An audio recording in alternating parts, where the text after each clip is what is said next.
Okay, welcome back, everybody. We're now into our last session. Sorry, we're a wee bit late, but the presentations have been excellent all morning, so I hope you think you'll find it was worth it. So our last session is going to have two presentations to wrap up. And first off, we're delighted to have Hrvoje from the Dublin Airport, who's going to talk about the indoor mapping project. Good afternoon, Hrvoje, and thank you for waiting. I know we've been keeping you waiting now for a few minutes to get this last session on the way. Hi, everybody. No problem. Okay, I'll hand over to you, and you can fire ahead. Yeah, no problem. Hi, everybody. My name is Hrvoje Vukasinovic, and I've been working for Dublin Airport over 2 years now. I'm part of digital section of infrastructure department. The indoor mapping project was one of my first projects when I started.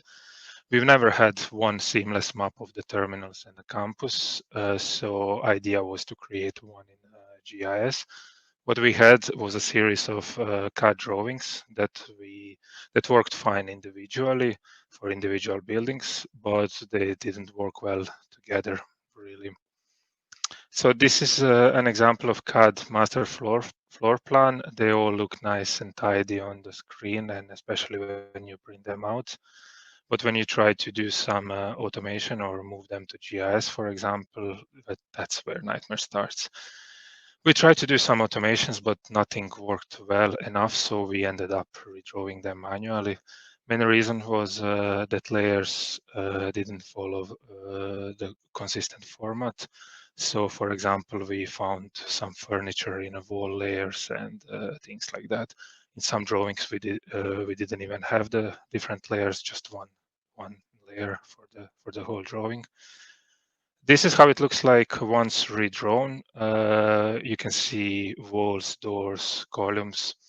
Also, what you can see is it is in the architectural grid, so it was necessary to georeference it. First from architectural to the ING, and then ING to the ITM. Why ING? Because we already had georeferenced ground floor in ING, and then I built all levels on the top of that one. Another challenge was room numbering. We didn't have room numbering system consistent across the campus, so we ended up renumbering all rooms. And there was an issue with levels too, but that's not going to fit in this 10 windows, so I will skip it. This is the FME workspace that I used to transfer, that I've created to transfer redrawn CAD files to the GIS supported format. Apart from geometry transfer, it is assigning the attributes from attribute blocks. It is doing the second part of georeferencing ING to ITM. Just for a record, this workflow saved me at least an hour per level of each building.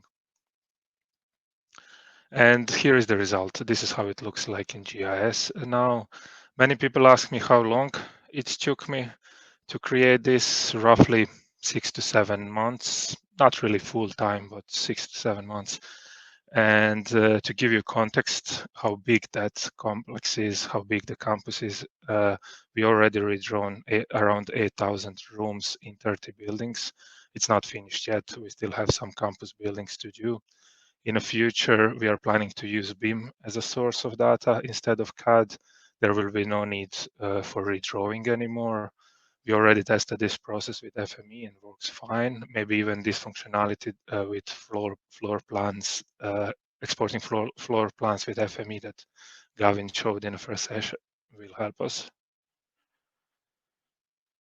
Just to give you an idea how we are using this data, I will show you a couple of examples from Arcgis Online. We are mainly using it as a background for mapping and displaying our assets. We even have a survey 1 to 3 app where non-GIS people, for example, electricians, can go out and map their assets. The most recent example was app for managing hand sanitizer units that Morgan created with his team, who are not with the GIS or any similar background. So they surveyed all hand sanitization units, around 900 to 950 units across both terminals. sticked QR codes, scan them. Now, every time when these units are refilled, QR code is scanned and we can track which ones are filled more often.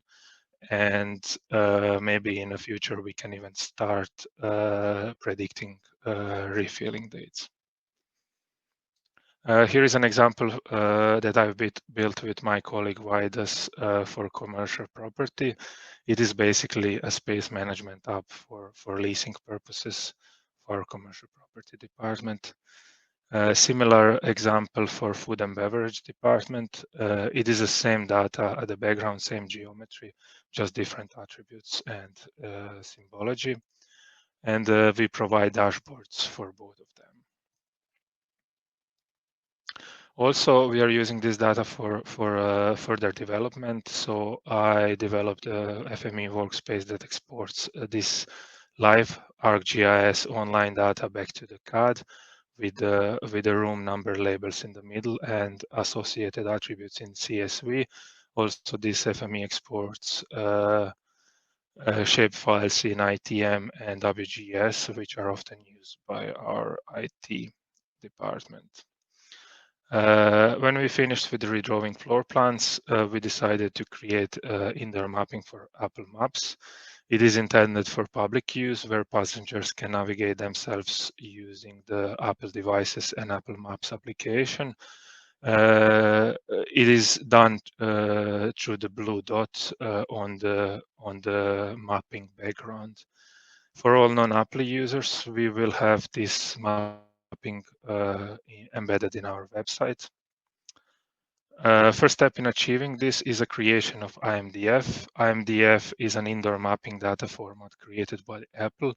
It is a set of GeoJSON feature classes, and it's structured to the tiny details.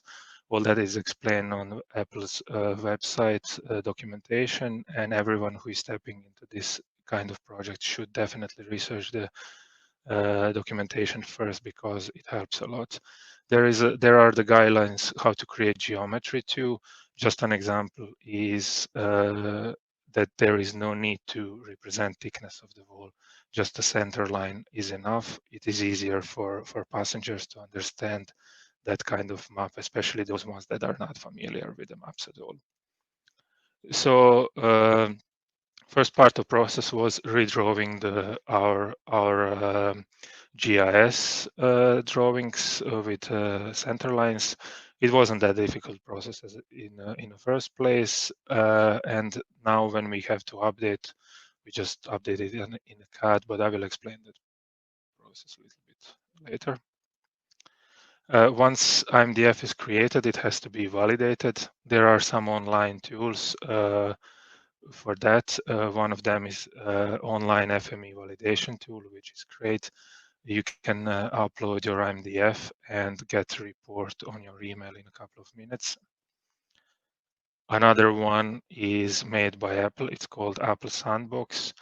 It has a graphical interface and it is allowing making changes that can later be downloaded, and that IMDF can be re-uploaded to the Apple register. In order to get Blue Dot flying around, it is necessary to survey the areas. This is how the survey application looks like. And it's done basically through the mobile app, and you have to go through the areas, do the snapshots every 5 to 10 meters. Application is collecting the information about Wi-Fi, and that information is used when Blue Dot is created using the interpolation method.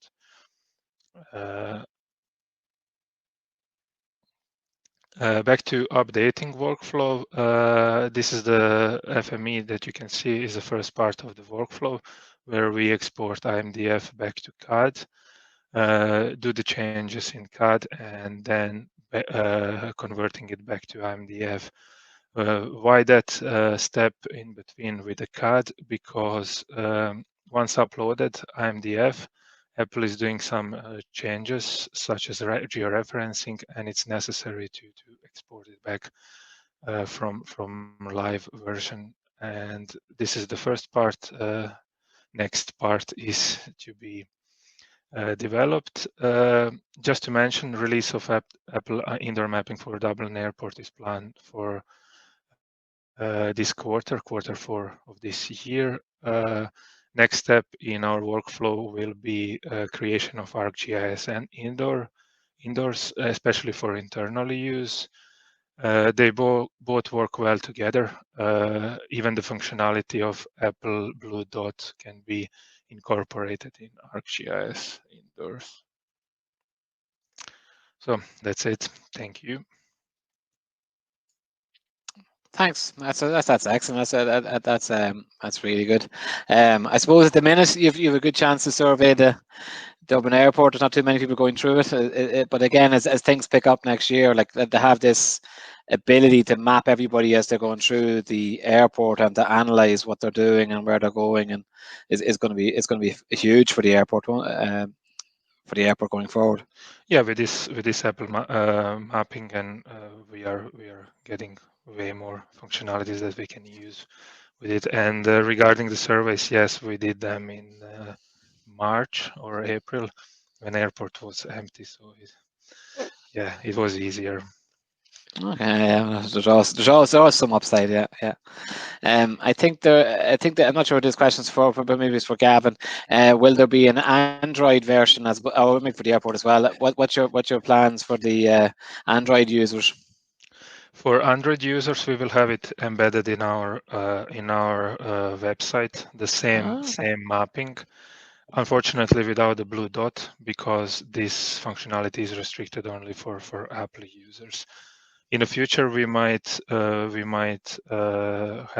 ArcGIS indoors maybe for Android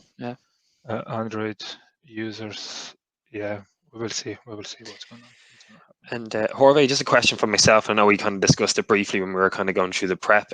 How long did it take? Because I think there's a lot of people online, especially from a government standpoint, who will eventually, with smart cities, with special needs and accessibility concerns, that there will be that kind of drive from government to have libraries and council buildings have this kind of indoor map to make it easier for people to kind of navigate around them at certain times of the day. That, like, really, really impressive presentation. How long did it take, I guess, like especially even just getting that IMDF together, as in the actual model itself? You're asking more about the Apple or part in general, I suppose, getting the data where it needed to be, to then getting into IMDF, or if you try Here Maps or any of those other ones. Redrawing from CAD drawings took roughly 6 to 7 months. As I mentioned, the campus is huge. There is already 8,000 rooms in our GIS systems. There is still more to be done.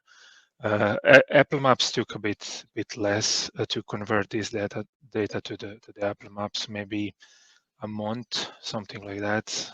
Yeah, still would be. So, like with most things, once the data is right, it then kind of comes together quite quickly. Yeah. So in the future, probably that process will be even easier for us when we will have a BIM in place, and especially with this functionality that Gavin showed in the first session, that will definitely help us a lot. Okay, great. Yeah.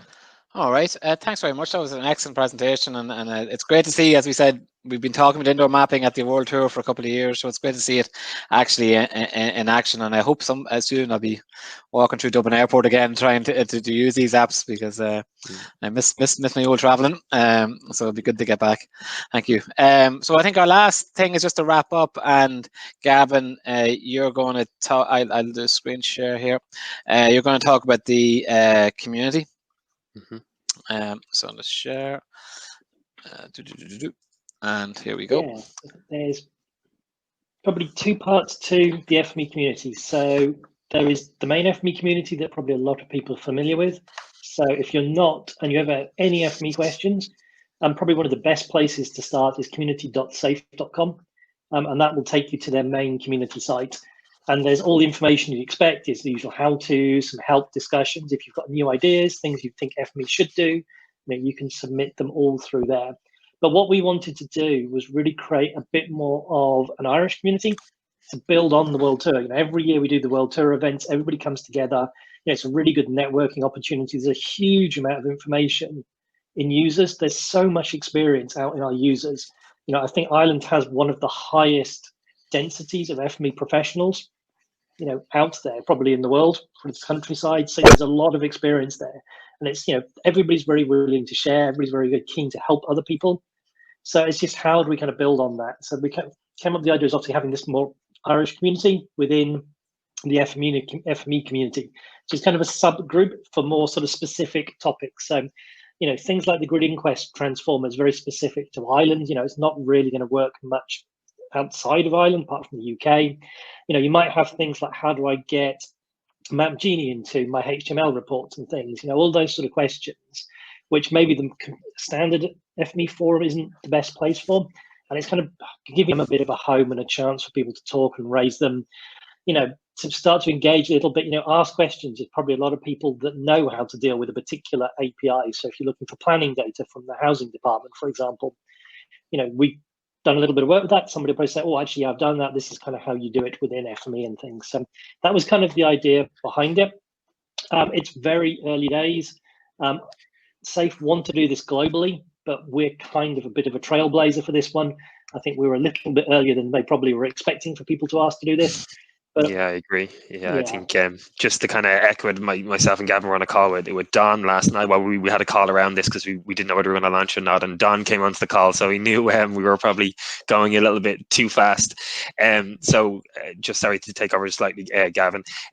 So again, this is very, very new. There's always great engagement at the FME World Tour.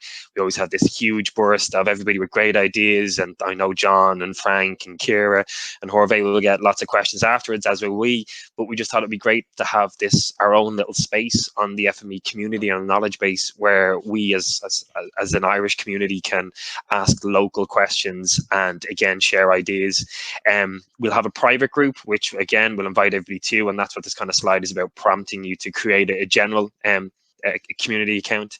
Let us know, so pop myself an email or Gavin an email with your username. We'll invite you in, and on the private group we'll share ourselves IMGS to keep it relevant. We'll share workspaces.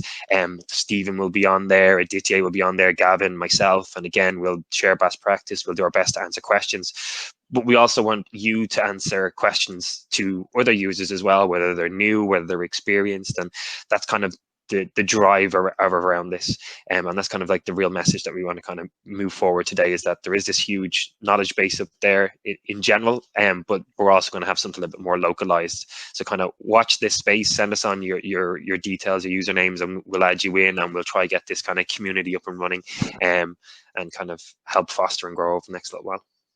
Am I allowed on it? No, Kieran, you're out. Sorry. All right, no, fair enough. Okay, I need to break it. So that's the community, and just guys to say, we're running a similar event on it's not the 20th of October. I think that's wrong. I think it's in November.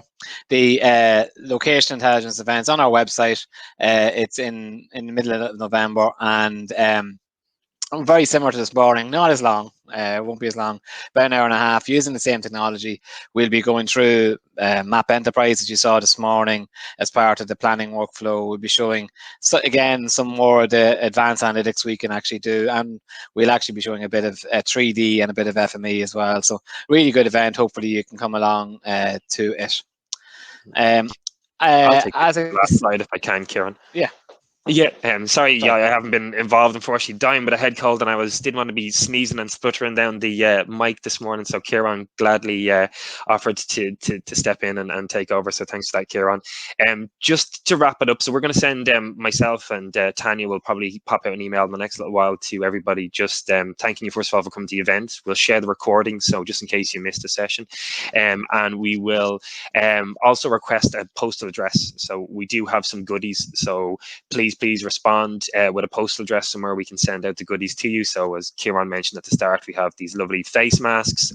We only had 100, but we've had nearly 200 people register. So we have requested a few more from SAFE. So hopefully we'll get some more. So it might be a little bit delayed getting out to you, but we'll hopefully get some sort of goodies out to you over the next little while. We'll also ask you to fill in the feedback form. This is important for ourselves and IMGS, especially with a virtual event. So it'll be good to kind of get your feedback, how you liked it, how did you found navigating from session to session, the questions, should they be at the end, should we at the end of each session, should we do them all at the very end of the presentation? So what works for you, let us know. I have to say, and I think most of IMGS will be happy, we normally have feedback like the room was too hot, followed by it's too cold, followed by it's too dark, followed by it's too bright. So it's going to be nice that we don't have any of those physical issues to worry about from a feedback sense, but please. I know tea and scones. Yeah, that's true. Well, you're in the office on your own, unfortunately. I know, I'm sitting there. Nobody made me tea. So please fill in the feedback form as well. Also, I think we did our best to answer most of the questions today, but anything that we've missed, we'll follow up with people directly. And then just from myself, I suppose, being involved with it, and Tanya and the whole team from the start, I just want to thank John, Kira, Frank, Hrvoje, and Natalie as well, who did put in a lot of work. I'd seen the practice session that she had done and some really, really great content. So again, as Kieran said, our sympathies go out to herself and her family. So we'll thanks for coming, and again also on the Irish side as well, from the IMGS for all the hard work. Yeah, no, it's well done everybody, and thanks again to all the speakers. Okay, is any other questions or anything else? Have we missed anything? Apart from Frank's room's too warm and Jason's too hot. And Jason's too cold. Brilliant. Just on the leaderboard, we do have 2 people tying for first at the moment. Straight into the expo, ask some questions, download some content. Yeah, so the more questions you ask, the more you download, the more points you get. Aditya is top of the pile, but obviously he's staff, so it's not relevant. So the 2 people that are tying, currently are Leah Holt and Vijay Sam. Okay. Ex-employees don't get out. Yeah. So Vijay, you're out straight away. You cut. So download, visit the booth, ask questions, and the booth is going to stay up probably for another 10 or 15 more minutes anyway. So if you do have any questions, pop over to the booth, and Aditya will be in there. I'll probably jump in with Gavin there shortly as well. I'll pop in myself. Okay. Okay, guys. Thanks again. Thanks for your attention. Thanks everybody. Have a good day. Cheers. Stay Take safe. care. Bye. See you now. Bye. Bye. Thanks. Bye.